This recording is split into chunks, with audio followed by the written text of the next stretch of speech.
Hello everyone. আমরা the price of বানানাসটা শেষ করেছিলাম। তো এক্সারসাইজ 1 2 3 এর যে অ্যান্সারগুলো সেগুলো আমি লিখে দিয়েছি অলরেডি গ্রুপেতে। তো গ্রামার পোর্শনটা এক্সারসাইজ 4 5 6 রাইটিংটা আমি এখানে করিয়ে দিচ্ছি। আচ্ছা, এক্সারসাইজ 4 এ আছে, বলেছে appropriate fill in the blanks with appropriate preposition, articles and preposition. Article হচ্ছে এ এন দ্য, প্রিপোজিশন হচ্ছে with, beside, on, in, over, এগুলো হচ্ছে প্রিপোজিশন। তো প্রথমে কি দেখি কি আছে। প্রথম সেন্টেন্সটা বলেছে dash the sun rises in the east. এখানে কি হবে? দা। দা হচ্ছে কেন? কারণ সূর্য একটি, যেখানে কোনো বিষয়, কোনো জিনিস বা বস্তু বা ঘটনা কোনো একটাই থাকে, তার আগে দা বসে। The dog jumped dash the log. Log হচ্ছে কাঠের গুঁড়িকে বলা হয় লগ। তো কুকুরটা কি করছে?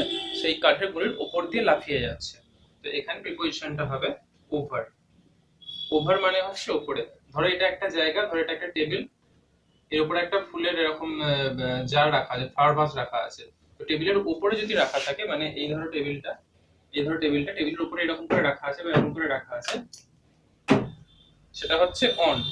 মানে যদি সারফেসের উপরে এরকম টিকে থাকে সেটা হচ্ছে অন। আর কোনো কিছুর উপর দিয়ে যদি এরকম চলে যায়, সাপোজ ধরো পেনটা এখানে আছে, পেনটা এরকম আছে, তো আমি এটা এরকম করে উপর দিয়ে ছুঁড়ে দিলাম, তাহলে এটা কিন্তু যেটা ঠেকছে না, কিন্তু এরকম উপর দিয়ে চলে যাচ্ছে, সেটা হচ্ছে ওভার। আর আমাদের ধরা ছোঁয়ার বাইরে যেটা উপরে থাকে, মানে আমাদের মাথার উপরে যেটা ধরা ছোঁয়ার বাইরে থাকে, সেটা হয় অ্যাভাব। মানে ওই সূর্য, চাঁদ, তারা, এগুলো আমাদের অ্যাভাব থাকে, মানে মাথার অনেক ধরাছোঁয়ার বাইরে থাকে। টুইঙ্কেল টুইঙ্কেল লিটল স্টার কবিতাটা আছে না, ওখানে দেখবে অ্যাভাব, আপ অ্যাভাব দ্য স্কাই আছে। তো যেটা একদম ঠেকে আছে সেটা হচ্ছে অন, যেটা একটু উপর দিয়ে চলে যাচ্ছে সেটা হচ্ছে ওভার, আর যেটা একদম ধরাছোঁয়ার বাইরে উপরে থাকে সেটা হচ্ছে অ্যাভাব। আচ্ছা, I love to watch one day match. এখানে আর্টিকেল হবে, ঠিক আছে। আর্টিকেল কোনগুলো হয়? এ এন দ্য। তো অ্যান কখন কখন হয়? যখন ভাওয়েল থাকে, ভাওয়েলের আগে অ্যান হয়। এখানে দেখো ও ভাওয়েল আছে, তো তার আগে অ্যান হওয়ার কথা, কিন্তু এখানে হবে না। কেন? কারণ এখানে ও এর উচ্চারণ ও এর মতনই। যেখানে ও এর উচ্চারণ ও এর মতনই হবে, সেখানে এ বসবে। ড্যাশ আ পেন টিয়া অলসো হ্যাজ অ্যান ইরেজার। বলছে একটা পেনের পাশাপাশি টিয়ার কাছে একটা রাবার বা ইরেজারও আছে। এখানে যে পজিশনটা হবে সেটা হচ্ছে বিসাইডস। বিসাইডস মানে হচ্ছে পাশাপাশি বা থাকার পাশাপাশি। বিসাইডস আ পেন, একটা পেন থাকা সত্ত্বেও বা ছাড়াও, একটা পেন ছাড়াও টিয়ার কাছে একটা ইরেজার আছে, একটা রাবার বা মোছার আছে। এক্সারসাইজ 5 এ আমাকে বলেছে ভয়েস চেঞ্জ করতে। ভয়েস চেঞ্জ প্রথমেটা বলেছে mister Khan is known to me. Mister Khan is known to me. আচ্ছা, এখানে দেখো অক্সিলারি আছে ইজ, আর এখানে নোন আছে।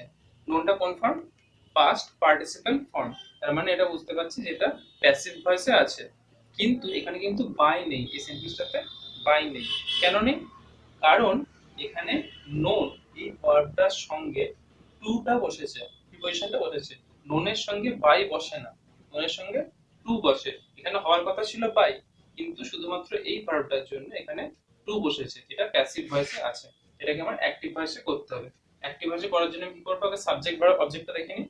এটা হচ্ছে মিস্টার খান হচ্ছে সাবজেক্ট, ইজ নোনটা হচ্ছে ভার্ব, আর মি হচ্ছে অবজেক্ট। তাহলে এটা এদিকে চলে আসবে, মিটা এদিকে এলে সাবজেক্ট ফর্ম হচ্ছে মি এর আই। আচ্ছা, ইজ নোন আছে, ইজ নোন প্রেজেন্ট ইনডিফিনিট টেন্সে ইজ নোন আছে। তাহলে কি হবে? এটা প্রেজেন্ট, ইজ আছে বলে প্রেজেন্ট টেন্স, নোন সেজন্য প্রেজেন্ট ইনডিফিনিটে আছে, তো এটা প্রেজেন্ট ফর্ম বসবে। আই নো, কাকে জানি আমি, এইটা এদিকে চলে আসবে। এখানে যে টু থাকছিল বা বাইটা থাকছিল সেটা থাকবে না অ্যাক্টিভ ভয়েসের ক্ষেত্রে। আই নো মিস্টার খান। এবার দেখো আমি যদি প্যাসিভ ভয়েস করতে চাই কি করতে হচ্ছিল আমাকে? এটা সাবজেক্ট, এটা ভার্ব, এটা অবজেক্ট, এটা এখানে যাচ্ছিল, এটা এখানে আসছিল, নোটা এখানে বসছিল, এইখানটাতে একটা এই, এটা সাবজেক্ট যখন অবজেক্ট হচ্ছে তার আগে এখানে একটা বাই বসছিল, মানে যে নিয়মে বলেছিলাম স্কুলে ক্লাসে, যেরকম অনেক আগে বলেছি, এখন তো লকডাউন চলছে প্রায় 6 মাস, তো আশা করছি মনে আছে। তো সেটা হচ্ছে অ্যাক্টিভ থেকে প্যাসিভ করার সময়, প্যাসিভ থেকে অ্যাক্টিভ করার সময় কি করব? আমি এরকম করেই করব। এখানে এটা ভার্বটা এখানে বসিয়ে দিয়েছি, শুধু আমার বাইটা বসবে না। আচ্ছা বাকিগুলো দেখি। বিয়েরটা কি আছে দেখো, বিয়েরটা বলেছে Trina had composed a poem. Trina had composed একটা পোয়েম, মানে ট্রিনা একটা পোয়েম বা কবিতা লিখেছে। তো কে লিখেছে? ট্রিনা। কি করেছে? লিখেছে। কি লিখেছে? পোয়েম লিখেছে। তো ভয়েস চেঞ্জের নিয়ম অনুযায়ী আমি কি করবো, এটা এদিকে নিয়ে চলে আসবো, আর পোয়েমটা এদিকে চলে এলে আর পোয়েম বসে যাবে। আচ্ছা, হ্যাড কম্পোজড পাস্ট টেন্সে আছে, সরি পাস্ট পারফেক্ট টেন্সে আছে। তো সেটাকে আমি যখন প্যাসিভ ভয়েসে করব, পাস্ট পারফেক্ট টেন্সটা কি হয়ে যায়? Had been composed. হ্যাড তার সঙ্গে বিন, তার সঙ্গে ভার্বের past participle form. Past participle form দেওয়াই আছে এখানে, সুতরাং কম্পোজটা বসে গেল। তাহলে পোয়েমটা এদিকে এসছে, পোয়েম, তারপরে হ্যাড বিন কম্পোজড, তারপরে চিহ্নার নামটা আমি এদিকে লিখে দেবো, তার আগে একটা বাই বসিয়ে দিলাম। তাহলে সাবজেক্টে ছিল Trina had composed a poem, সেটা প্যাসিভ হয়ে গেল, a poem had been composed by Trina. একইভাবে আমি বিসিএরটা দেখি, কে করছে? I will always remember you. আমি তোমাকে সব সময় মনে রাখবো। কে মনে রাখবে? আমি। আমি কি করব? সব সময় মনে রাখবো। ইউ কাকে মনে রাখবো? তোমাকে। তাহলে অবজেক্ট আমার এদিকে চলে আসবে, অবজেক্টের দিকে চলে এলে ইউটা ইউ থাকে সাবজেক্ট ফর্মে, ইউ। আচ্ছা, উইল অলওয়েজ রিমেম্বার, ঠিক আছে, অলওয়েজটা আমি এটা অ্যাডভার্ব আছে, এটা আমি আলাদা করে রাখছি, এই থাকে কিন্তু আলাদা। উইল অলওয়েজ রিমেম্বার, তাহলে উইল রিমেম্বার এটা হচ্ছে মেন ভার্ব পোরশন টু, সেটা কি হয়ে যাবে? Will be. উইল বি ভার্বের পাস্ট পার্টিসিপল ফর্মটা হবে, মানে রিমেম্বার্ড। রিমেম্বার আছে, প্রেজেন্ট ফর্ম আছে, সেটার সঙ্গে ইডি বসে যাবে, রিমেম্বার্ড রিমেম্বার্ড রিমেম্বার্ড। তো উইল বি রিমেম্বার্ড হবে। তো আমি এখানে উইল বি রিমেম্বার্ড অলওয়েজ লিখতে পারি, উইল বি রিমেম্বার্ড অলওয়েজ লিখতে পারি, বা আমি উইল অলওয়েজ বি রিমেম্বার্ড লিখতে পারি, উইল অলওয়েজ বি রিমেম্বার্ড। আচ্ছা, আইটা দিকে এলে কি হবে? মি। একদম প্রথমেরটা দেখো কি করছিলাম, mister Khan is known to me করছিলাম, টু মিটা এদিকে এলে কি হচ্ছিল? আই হচ্ছিল। আবার দেখো এখানে আইটা আছে, আইটা যখন ওদিকে চলে যাবে তখন মি হয়ে যাবে, তার আগে বাই বসবে। দেখো ওখানে কিন্তু টু মি ছিল, এখানে বাই মি বসেছে। তো টুটা কেন বসেছিল বললাম, কারণ ওই যে নো ভার্বটা ছিল প্রথম এরটাতে, এরটাতে যে নো ভার্বটা ছিল, সেই ভার্বটার জন্য টু বসেছে। তার মানে এমন নয় কিন্তু মি এর আগে সবসময় টু বসবে। এখানে রিমেম্বার ভার্বটা আছে, রিমেম্বারের সঙ্গে টু বসে না, রিমেম্বারের সঙ্গে বাই বসে, ঠিক আছে, শুধুমাত্র নো এর সঙ্গে টু বসে। আর দু একটা এরকম সেন্টেন্স ভার্ব আছে যেগুলোর সঙ্গে টু বসে, তো সেগুলো প্র্যাকটিস করলে তোমরা আস্তে আস্তে জানতে পারবে। তো ঠিক আছে, I will always remember you, এটার প্যাসিভ ভয়েস হচ্ছে you will always be remembered by me. যদি অলওয়েজ না থাকতো, আই উইল রিমেম্বার ইউ থাকতো, তাহলে এই অলওয়েজটা বসতো না, you will be remembered by me এইটুকু হতো। যেহেতু এখানে অলওয়েজটা উইলের পরে লিখেছে, আমি এখানে অলওয়েজটা উইলের পরেই লিখলাম, তাহলে উইল রিমেম্বার থাকলে কি হবে? উইল বি রিমেম্বার্ড হবে। আচ্ছা, এখানে দেখো কি বলেছে, they have made him the president of the club. তারা তাকে ক্লাবের প্রেসিডেন্ট মনোনীত করেছে বা পছন্দ করেছে। কারা করেছে? তারা। কি করেছে? করেছে মানে চুজ করেছে বা ইলেক্ট করেছে, বা কি বলবো, সেই সম্মানে ভূষিত করেছে আর কি। এখানে শুধু করার কথাই আছে, মেড আছে, শুধু করার কথাই আছে। কাকে করেছে? তাকে করেছে। কি করেছে? President of the club. তার মানে দেখো এখানে সাবজেক্ট আছে, কে করেছে? দে। সাবজেক্ট আছে, হ্যাভ মেড ভার্ব, কাকে করেছে? অবজেক্ট। কি করেছে? এস বি ও ও আছে, এখানে কি ছিল? এস বি ও, সেটাকে আমি কি করছিলাম? ওটা এদিকে নিয়ে আসছিলাম, এসটা এদিকে নিয়ে যাচ্ছিলাম, ভার্বটা চেঞ্জ করে এখানে বসিয়ে দিচ্ছিলাম। এখানে এস বি ও ছিল, ওটা এদিকে নিয়ে এসেছি, এসটা এদিকে নিয়ে গেছি, এটা চেঞ্জ করে এখানে বসিয়ে দিয়েছি। তাহলে এস বি ও ও থাকলে কি হবে? কিছুই না, আমি দুটো ওর মধ্যে যে কোনো একটা দিকে নিয়ে চলে আসবো, বাকি ওটা ওইখানেই থেকে যাবে। ধরো আমি এই ওটা নিয়ে কাজ করি যদি, তাহলে এই ওটা এদিকে চলে আসবে, হিমটা অবজেক্টে আছে, হিমের সাবজেক্ট ফর্ম হচ্ছে হি। আচ্ছা, তারপরে ভার্বটা বসবে, ভার্ব কি আছে, হ্যাভ মেড, অ্যাক্টিভে হ্যাভ মেড আছে, প্যাসিভে সেটা কি হয়ে যায়, হ্যাভ, তার সঙ্গে বিন, তারপরে ভার্বের পাস্ট পার্টিসিপল ফর্ম এখানে লেখাই আছে মেড, আমি লিখে দিলাম মেড। তাহলে এইটা দিকে চলে আসছে হি হ্যাভ বিন মেড। কি তৈরি করা হয়েছিল তাকে, বা কি সিলেক্ট করা হয়েছিল তাকে, the president of the club. এই অবজেক্টটা যেমন ছিল আমি তেমনই এখানটা লিখে দিচ্ছি।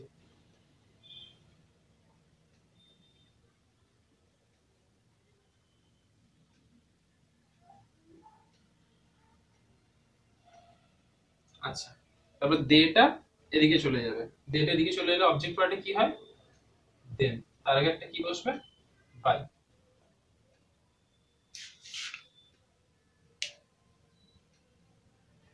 আচ্ছা, অবজেক্ট পার্টে এইটাও আমি তুমি প্রথমে এখানে বসাতে পারতে, মানে দুটো অবজেক্ট থাকলে এটা এখানে বসাতে পারতে, কিন্তু এই সেন্টেন্সটার ক্ষেত্রে ব্যক্তি মানে পার্টিকুলারলি এই সেন্টেন্সটার ক্ষেত্রে এটা এখানে বসালে মানেটা খুব একটা ভালো আসবে না। কিরকম হবে মানেটা, সেন্টেন্সটা কিরকম হবে, the president of the club have been made him by them, এরকম একটা চলে আসছে, যেখানে তোমাকে হিমের জন্য আলাদা করে আবার প্রিপোজিশন নিয়ে আসতে হবে, সেটা একটু গন্ডগোল।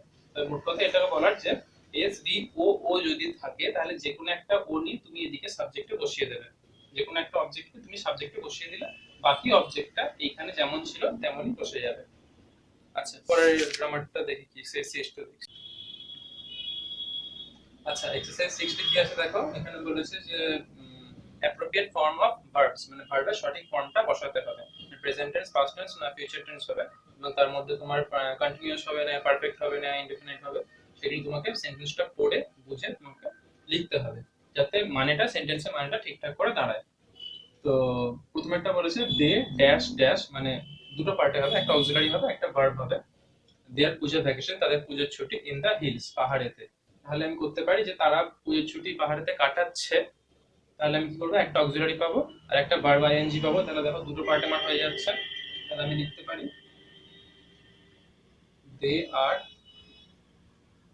স্পেন্ডিং, তারা কাটাচ্ছে এখন, এটা বলতে পারি। বা আমি আরেকটু ভালো করে ভেবে যেটা হতে পারে সেটা হচ্ছে যে ধরো আমাদের তো এখনো পুজোর ছুটি আসেনি, আমাদের পুজোর ছুটি এসছে কি এখন, এখনো আসেনি, তাহলে আমি বলতে পারি যে তারা কাটাবে, তখন কি করব আমি, উইল,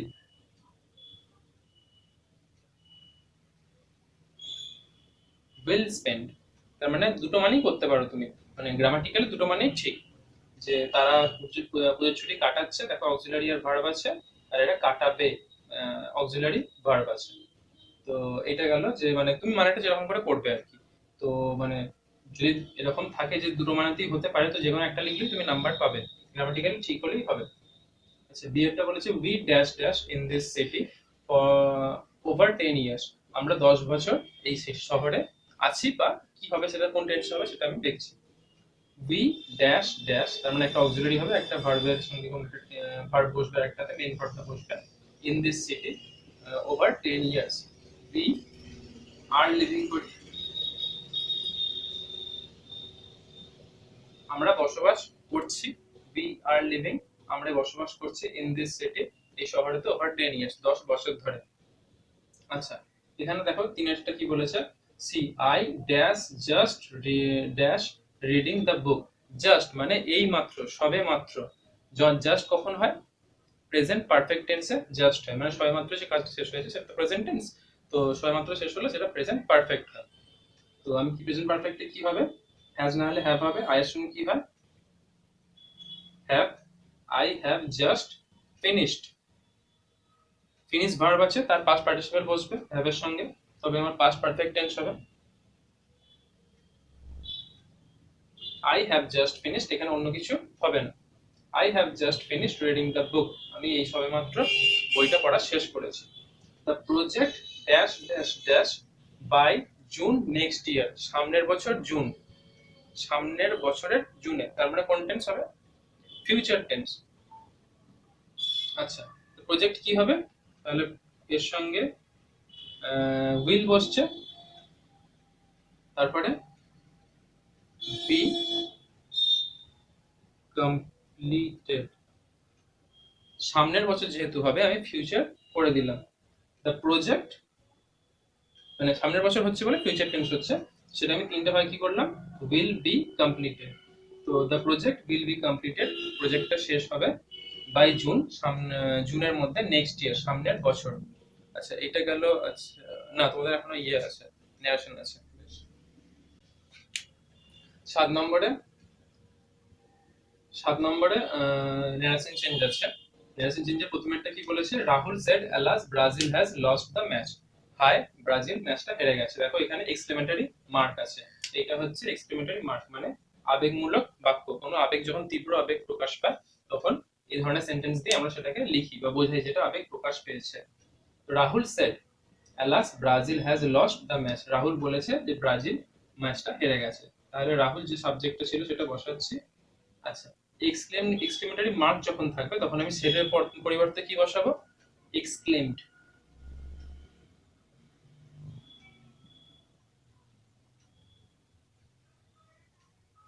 ইন, এক্সক্লেমড ইন, কিসে সে অবাক হয়ে যাচ্ছে, অ্যালাস বলেছে, অ্যালাস মানে হায়। তো আমি কি করব, গ্রিফ বা সরো লিখবো, মানে দুঃখে, গ্রিফ। আচ্ছা মানে সাধারণত বইগুলোতে সরো লেখা থাকে, গ্রিফ বলে এই ওয়ার্ডটাও লিখতে পারো বা এই ওয়ার্ডটাও লিখতে পারো, দুঃখে, এক্সক্লেমড ইন সরো। তারপরে দেখো এইটার জন্য কমা কোটেশনের জন্য দ্যাট বসছে, অ্যালাসের জন্য অলরেডি আমি সরো লিখে দিয়েছি, সেই জন্য আমি আর এইটা এই শব্দটা অ্যালাস শব্দটা বাদ দিয়ে দেবো। আচ্ছা এটা কমা কোটেশনের জন্য দ্যাটটা বসেছে, এটা বাদ দিয়ে দিয়েছি। Brazil has lost the match, এই সেন্টেন্সটা আছে Brazil has lost the match, তাহলে ব্রাজিল যেমন ছিল তেমন বসছে, হ্যাজটা কি হয়ে যাবে, হ্যাড। বাকি লস্ট পাস্ট পার্টিসিপেল ফর্ম ছিল, এখানে পাস্ট পার্টিসিপেল ফর্মই আছে, সেটা লস্টটাই বসিয়ে দিলাম, বাকি যা ছিল তাই।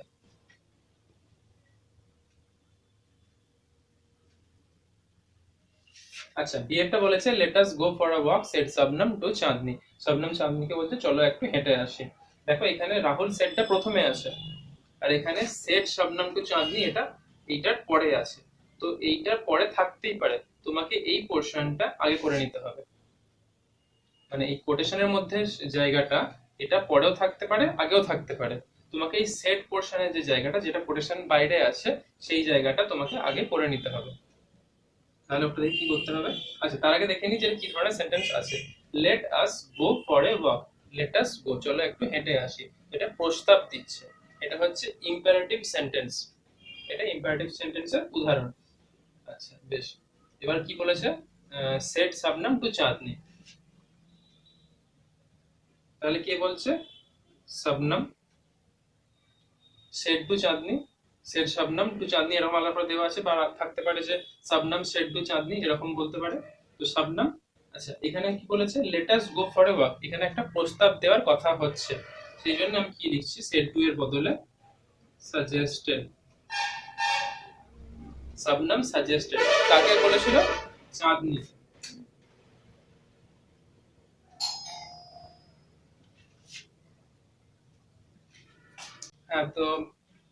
হ্যাঁ তো যেটা বলছিলাম, শবনম সাজেস্টেড চাঁদনি, তো সাজেস্টেড কথাটা হলো এই সেট টুটা এটার জন্য হলো, সেট টুটা আলাদা করে লেখা আছে এবং শেষের দিকে লেখা আছে, কিন্তু তোমাকে সামনেই ওটা লিখতে হবে, মানে রিপোর্টেড ইনডাইরেক্ট স্পিচ যখন করবে তখন তোমাকে এরকম করে লিখতে হবে, শবনম সাজেস্টেড চাঁদনি। আচ্ছা ইম্পারেটিভ সেন্টেন্সে দ্যাট হয় না, কিন্তু যখন লেট থাকবে, লেট দি ইম্পারেটিভ সেন্টেন্স থাকবে, এই যে লেট, তখন তোমাকে কি করতে হবে, দ্যাট বসাতে হবে। দ্যাট, লেটের সঙ্গে আস আছে সেই জন্য করছি কি, দে, দ্যাট দে, তারপরে should go for a walk.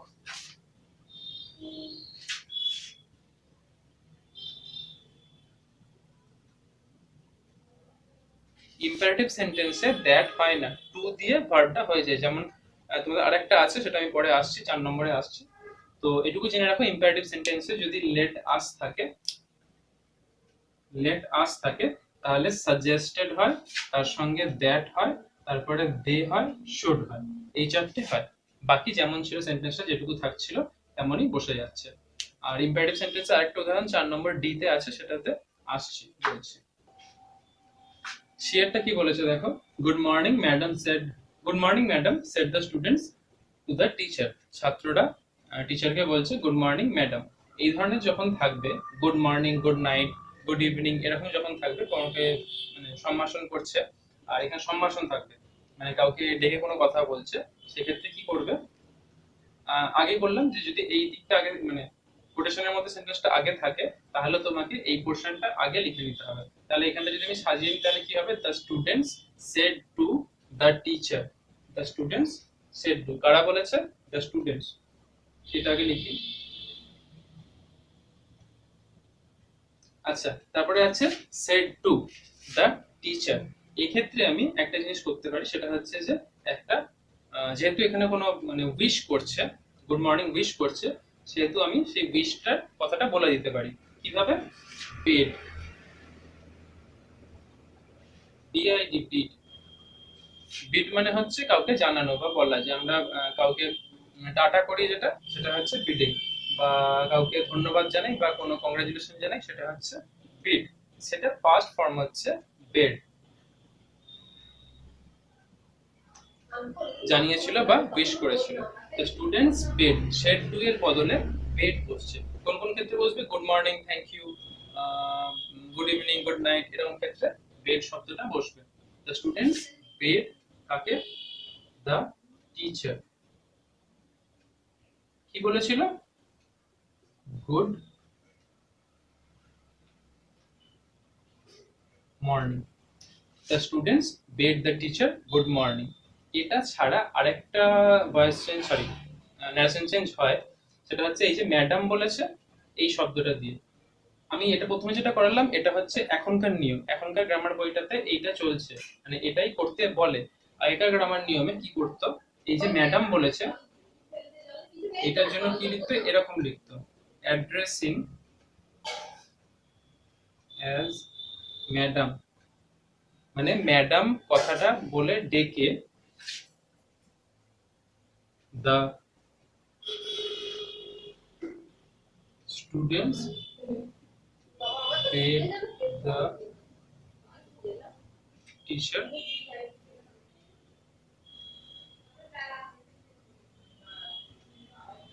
Good morning. তো এরকমও করে, এই যে অ্যাড্রেসিং অ্যাজ ম্যাডাম, এখানে ম্যাডাম বলে যে ডেকেছে, ভোকেটিভটা আছে, তো সেটার জন্য অ্যাড্রেসিং অ্যাজ ম্যাডাম এই কথাটা লেখে। কিন্তু এটা পুরোনো গ্রামার বইয়ে এই নিয়মটা ফলো করা হচ্ছিল, এখনকার রিসেন্ট যে গ্রামার বইগুলো সেগুলোতে কিন্তু অ্যাড্রেসিং অ্যাজ ম্যাডাম এই কথাটা লিখতে বারণ করছে। তোমরা এইটাই লিখবে, এই যে ম্যাডাম কথাটা এখানে ভোকেটিভস অনেক গ্রামার বইতে তোমরা হয়তো পাবে বা অনেক স্যার বলবে, এটা বললেও গ্রামাটিক্যালি ঠিক, কিন্তু এখনকার বইগুলোতে এটা ফলো করছে। তুমি যে দুটোই লেখো না কেন, মাধ্যমিকে দুটোতেই নাম্বার দিয়ে দেবে, তবে এইটা লেখাটাই আমি যেহেতু এখন গ্রামার বইগুলো ফলো করছে, আমি বলবো এইটাই লেখো, অ্যাড্রেসিং এজ ম্যাডাম এরকম কথাবার্তা না লেখাই ভালো।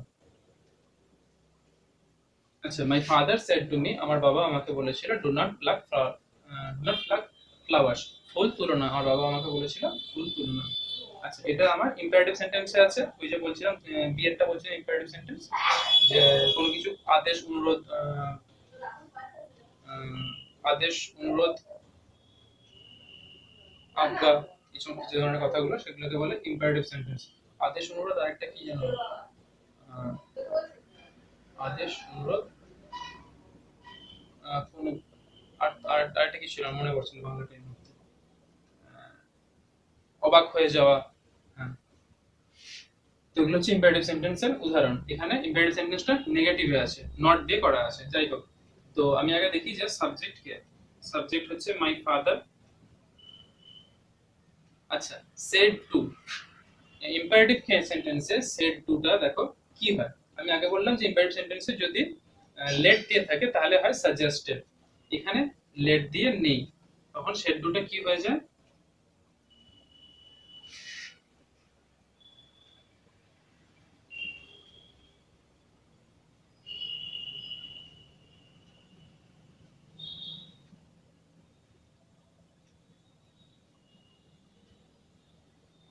ইম্পারেটিভ সেন্টেন্সে সেড টু টা অ্যাডভাইসড হতে পারে, উপদেশ দেওয়া হতে পারে, রিকোয়েস্টেড হতে পারে, অনুরোধ করা হতে পারে, অর্ডার হতে পারে, আদেশ হতে পারে। আস্কড মানে হচ্ছে কাউকে বলা, মানে কোনো কিছু করতে বলা বা করার জন্য বলাটাকে আস্কড বলে। ইন্টারোগেটিভে আস্কড হয়, কিন্তু এখানে ইম্পারেটিভে আস্কড হয়। যাই হোক, এখানে আমার কি হবে, অ্যাডভাইস, যে ফুল তুলো না, এটা আমাকে একটা উপদেশ দিচ্ছে। সেই জন্য আমি সেড টু এর পরিবর্তে ইম্পারেটিভ সেন্টেন্সে এই সবগুলো হয়, কিন্তু আমি যেহেতু আমাকে উপদেশ দিচ্ছে, যদি এখানে বলতো যে কোনো একটা সার্জেন্ট বলতো বা কোনো ম্যানেজার বলতো, তখন আমাকে অর্ডার করতে হতো। যদি এখানে প্লিজ বলা থাকতো বা কাইন্ডলি বলা থাকতো, তখন আমাকে রিকোয়েস্টেড করতে হতো। কিন্তু যেহেতু বাবা আমাকে কোনো একটা কথা বলছে, সেটা উপদেশের মতোই শোনাচ্ছে, সেহেতু আমি কি করবো, অ্যাডভাইসড করবো,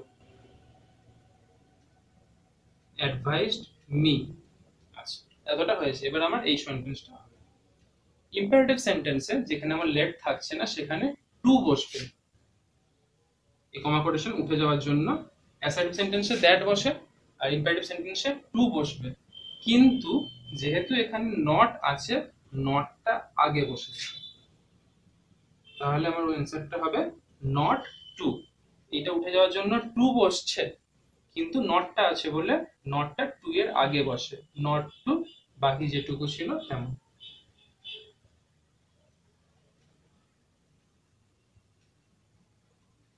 ইম্পারেটিভ সেন্টেন্সটা একটু মনে হচ্ছে হয়তো তোমাদের গন্ডগোল লাগতে পারে, তো তোমরা ইম্পারেটিভ সেন্টেন্সটা একটু প্র্যাকটিস করো, একটু খেয়াল রাখো সেট টু আগে দেখে নেবে যে লেট আছে না লেট নেই। যদি লেট না থাকে, তাহলে তোমাকে অ্যাডভাইস, রিকোয়েস্টেড, অর্ডার, আস্কড এইগুলোর মধ্যে করতে হবে। রিকোয়েস্টেড কখন হবে, যখন প্লিজ বা কাইন্ডলি থাকবে। অ্যাডভাইস কখন হবে, যখন উপদেশ দিচ্ছে। অর্ডার কখন, যখন আদেশ দিচ্ছে। তো আর যখন কোনো কিছু বুঝতে পারছো না যে অ্যাডভাইসড হবে না, রিকোয়েস্ট হবে না, অর্ডার হবে, তখন তোমাকে আস্কড করতে হবে। আচ্ছা, ইম্পারেটিভ সেন্টেন্সে এই কমা কোটেশন উঠে যাওয়ার জন্য টু বসে, আর যদি নেগেটিভ থাকে, নাবাচক থাকে, তখন টু এর আগে নটটা বসে যায়, বাকি যেমন ছিল তেমনই বসে। আচ্ছা, আমাদের গ্রামারটা শেষ হলো। রাইটিংটা আমি গ্রুপেতেই দিয়ে দিচ্ছি, তো তোমরা দেখো, যদি কোনো অসুবিধা হয় আমাকে জানাও। বেশ, আজকে তাহলে এইটুকুই থাক, পরের ক্লাসে দেখা হচ্ছে।